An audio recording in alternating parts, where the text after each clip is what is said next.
Ағылшындар сағатты қалай айтады? Ағылшындар 24 сағатты 2-ге бөліп айтады. Мысалы, күндізгі 12-ден түнгі 12-ге дейінгі болған уақыт аралығын PM деп айтады. Ал түнгі 12-ден күндізгі 12-ге дейінгі болған уақыт аралығын AM деп айтады. Күндізгі 12 PM, ал түнгі 12 AM. Мысалы, It's 3 AM, сағат түнгі 3. It's 6 AM, сағат таңғы 6. It's 10 AM, сағат таңғы 10. Яғни, түнгі 12-ден бастап, күндізгі 12-ге дейінгі уақыт, ол AM деп айтамыз.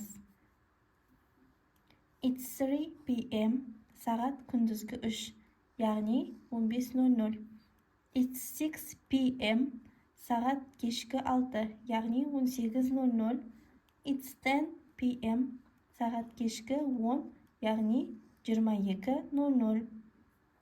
Күндізгі 12-ден бастап, түнгі 12:00-ге дейінгі болған уақыт аралығын PM деп айтамыз.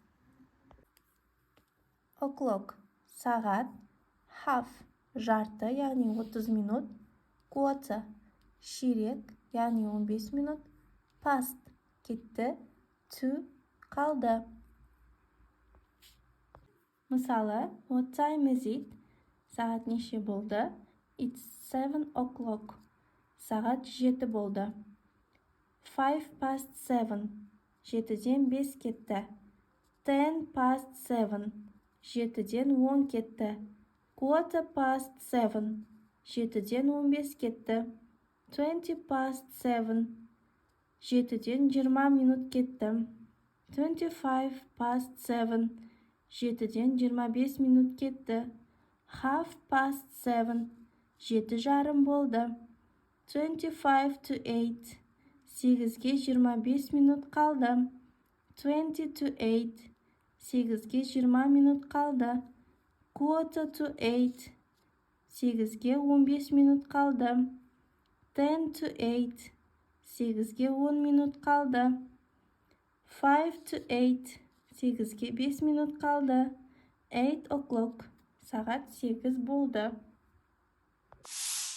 Менің видеом ұнаған болса, каналыма подписаться етіп, лайк басуды ұмытпаңдар.